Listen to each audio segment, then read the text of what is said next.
यश भारती जी। देखिए, जैसा हमारे पत्रकार साथी ने बात कही कि ये दुर्भाग्य है भोपाल का और हमारे देश की सांसद का कि ऐसे लोग चुने जाते हैं। हाँ।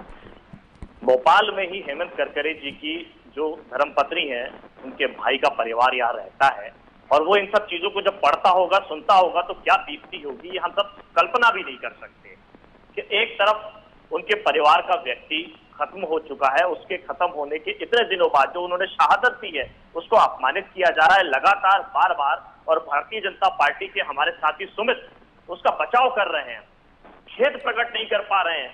और कल को अगर प्रज्ञा ठाकुर माफी मांग लेंगी तो हमारे सुमित भाई खेद भी तब भी प्रकट नहीं कर पाएंगे। क्यों? क्योंकि केवल ये इसीलिए आते हैं कि हमें भारतीय जनता पार्टी का बचाव करना है, चाहे कोई भी बात आ जाए, चाहे कोई भी गलत बात आ जाए, हमें कीचड़ उछाल लिए दूसरे के ऊपर, लेकिन गलत चीज को गलत बोलने की हिम्मत ये हमारे साथी नहीं ला पाएंगे। बोलिए ना, मैं बोलता हूँ। आप अपनी भावनाओं को मेरे हवाले से मत व्यक्त करिए। सुमित भाई बात कंप्लीट हो जाने दीजिए, उसके बाद बोलिएगा। बोले अनावश्यक अतिक्रमण मत कीजिए।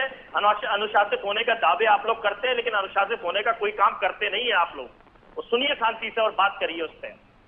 यही शिवराज सिंह की सरकार है जिसमें देवास के अंदर आरएसएस के कार्यकर्ता की हत्या के आरोप में यही प्रज्ञा ठाकुर के ऊपर मुकदमा लगाया गया।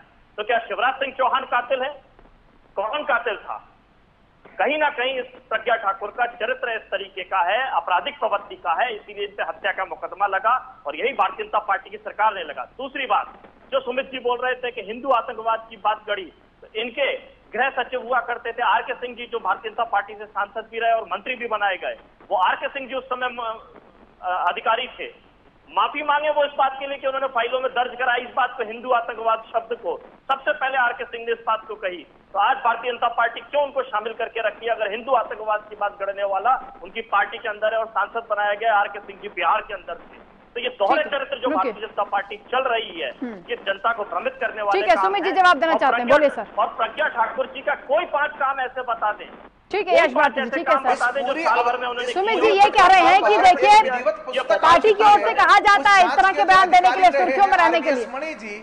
उन्होंने पूरी हिंदू आतंकवाद की थ्योरी कैसे गढ़ी गई, यश भारतीय जी उस किताब को एक बार पढ़ लीजिए। भोपाल में ही उसका लोकार्पण और विमोचन हुआ था, इसलिए इस किताब को एक बार पढ़ लीजिए।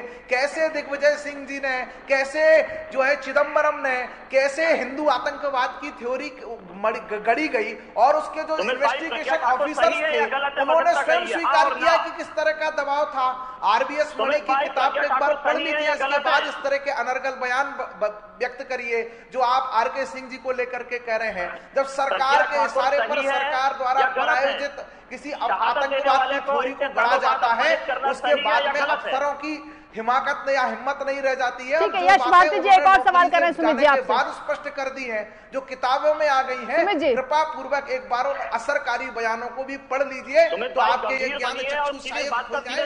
यद्यपि आप बहुत अत्यधिक सुमित जी ये पूछ रहे हैं कि साध्वी प्रज्ञा ने ठीक बोला कि गलत बोला? सुमित जी, किसी दिन आप राजनीतिक विश्लेषक बन के आते हैं, किसी दिन आप समाजवादी पार्टी के नेता बन के आते हैं, इसलिए जो भी है एक पहचान और एक बात को कहकर के आप आएंगे तो उसका बहुत तार्किक रूप से उत्तर दूंगा। दूसरा, हमने अपनी किसी भी बात में किसी भी शहीद के खिलाफ कोई बात नहीं की है। हमने कहा है कि भारतीय जनता पार्टी पूरी कृतज्ञता रखती है, पूरा सम्मान रखती है देश के लिए लहू बहाने वाले प्रत्येक शहीदों के लिए, लेकिन भारतीय जनता पार्टी हिंदू आतंकवाद की थ्योरी गढ़ने वाले कांग्रेसियों के खिलाफ से सहमत नहीं है, जिन्होंने इस देश में अफसरों को टूल बनाकर इस तरह का काम किया और एक शहीद देशभक्त थे या नहीं थे गरिमा को कम किया है। उन लोगों को भी आज देश से माफी मांगनी चाहिए कि कुछ लोगों की पूर्वाग्रही मानसिकता के कारण आज देश में एक महिला को रो रो करके अपनी पीड़ा को व्यक्त करना पड़ता है। क्या उस घटना के बाद से एक महिला के साथ हुई अमानवीयता समाप्त हो जाती है? क्या अमानवीयता की पराकाष्ठा तक हुई वो यातनाएं समाप्त हो जाती हैं? क्या उनका कोई स्थान? सुमित जी इसके लिए कोर्ट जाइए, उन्होंने कहा, नितिन जी ने बताई बात। देश में गढ़ा गया, अगर सुमित जी लोकतांत्रिक देश में और भी व्यवस्था है ना सब न्याय मांगने के लिए, इंसाफ मांगने के लिए। होता तो क्या होता इस देश की छवि के साथ? पाकिस्तान जो जाती है यश भारती जी, जब आप एक जनप्रतिनिधि हैं जी, सोच समझकर बयान देना चाहिए। नहीं, निश्चित ही वंदना जी, सोच समझ के बयान देना चाहिए। आपको बहुमत मिला है, आप संसद में बैठते हैं, आपको नियम कायदे बनाने हैं, लोगों के लिए जनहित के फैसले लेने हैं। इसीलिए आप सांसद में गए हैं और सांसद बने हुए हैं। आपको तमाम सुविधाएं, तमाम प्रोटोकॉल जो मिलते हैं वो इसीलिए मिलते हैं कि आप जनहित के विषय उठाएंगे। ये जनहित का विषय है, शर्म आनी चाहिए उन सब लोगों को। मुझे तो लगता है बेचारी भारतीय जनता पार्टी अपने आप में शर्मिंदा होती है। बचाव में सुमित भाई जैसे लोग जबरदस्ती बचाने के चक्कर में रहते हैं। एक खेद प्रकट करने में इनका क्या जाता है कि हाँ, ये मैं बयान से अपना भरोसा नहीं रखता हूं और कह के बात खत्म कर सकते हैं। लेकिन बचाव के स्तर पे इतना गिर रहे हैं कि कभी दिग्विजय सिंह जी, कभी किसी और का नाम लेना, कभी किसी और का नाम लेना। भारतीय जनता पार्टी के खुद भोपाल के नेता जो प्रोटोम स्पीकर रहे हैं रामेश्वर शर्मा जी, वो खुद बचते फिरते हैं इनसे कि कहीं हमारा आमना सामना हो जाए। प्रज्ञा ठाकुर जी खुद मंच से इनके भारतीय जनता पार्टी के नेताओं को अपमानित करती है। तमाम भारतीय जनता पार्टी के नेता घबराते हैं कि कहीं इनके साथ कोई साझा कार्यक्रम न करना पड़े, पता नहीं कहाँ। ठीक है सुमित ओरछा जी, सब लोग मिलकर यही एक ही बात बोल रहे हैं कि मुद्दों से